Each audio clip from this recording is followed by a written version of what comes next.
You will hear a university lecturer talking about animals who have traveled into space.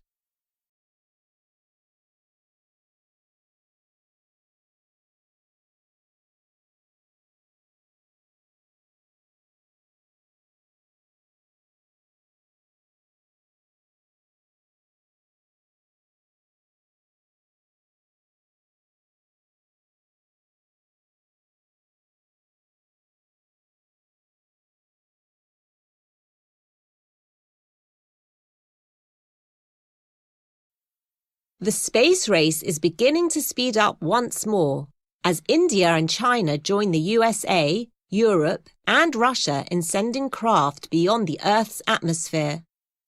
Within the next decade or two, we may see humanity's first mission to Mars. Today, I first want to look at those unsung heroes of space exploration, animals, before looking at how the rigors of spaceflight may impact on the human body.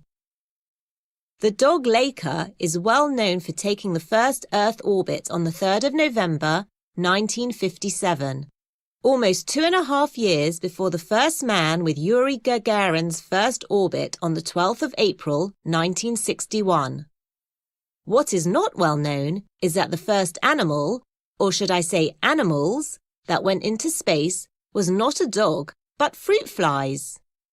They were transported on a rocket launched from New Mexico in the USA on the 20th of February 1947 and travelled just above the 100-kilometre point where space officially begins, and then were safely parachuted to Earth.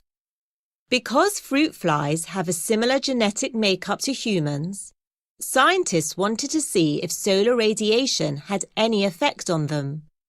The fact that they were fine paved the way for future human spaceflight. Laika was one of a number of stray dogs found on the streets of Moscow. It was believed by surviving the hardships and cold of winters on the city's streets, such animals would be better suited to the rigors of spaceflight. They went through a series of demanding endurance trials and medical examinations, leaving 3 medically fit candidates. One of the final tests was for the dogs to be placed in increasingly smaller cages over several weeks. 2 other dogs, Albina and Mushka, didn't show Laika's calm temperament, so Laika was chosen.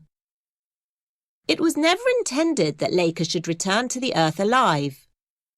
Oleg Gazenko, one of the scientists on Laika's Sputnik 2 mission, has been quoted as saying, "We did not learn enough from this mission to justify the death of a dog."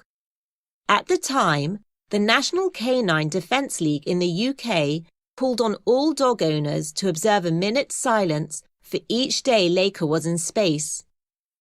The dog was later commemorated with a statue at the Cosmodrome where she was trained, and NASA named an area of the surface of Mars after her. The first dogs to be successfully returned to Earth following their flight in space were Strelka and Belka, meaning little arrow and squirrel. They made their trip from the Soviet Union in August 1960. Strelka later had a litter of puppies, one of which was given to US President John F. Kennedy by the Soviet leader Nikita Khrushchev. A cat has also made the journey into space. In October 1963, one of a number of stray cats from Paris was blasted upwards on a French rocket. The French scientists didn't name cats, as there was a fear that the mission staff would become too fond of them, so the cat was simply named C341. When the cat returned to Earth, the press demanded the cat was given a name. Felix, after the cartoon cat, was first chosen, but was renamed Felicette after it was discovered she was female. Over time, a whole menagerie of animals has been blasted spaceward, including large numbers of mice, over 30 monkeys, a pair of tortoises who orbited the moon, and 2 spiders called Anita and Arabella. But perhaps the most curious creature sent into the cosmos is a microscopic invertebrate known as a water bear. As it can survive extremes of temperature on Earth and is capable of living for decades without water, it was seen if they could survive 12 days outside a spacecraft in the freezing, irradiated vacuum of space. They could. From 1998, the International Space Station has hosted many animal visitors, helping to investigate the effects of long-term living under reduced gravity, known as microgravity. Some have produced surprising results. For example, spiders found it difficult to spin webs, and moths hatched on Earth were unable to control their flights and clung to surfaces. Those born in space did just fine. The effects of long periods in space on sleep patterns were studied using mice. While both mice and fish were part of a research program on bone demineralization, a major problem for astronauts during long periods away from Earth. Space science has moved along a lot since those first fruit flies were launched into space, and it's possible that we may see the first interplanetary travel in our lifetime, with the first manned mission to Mars. Attitudes to animal testing have also changed and are guided by two principles. First, that of need.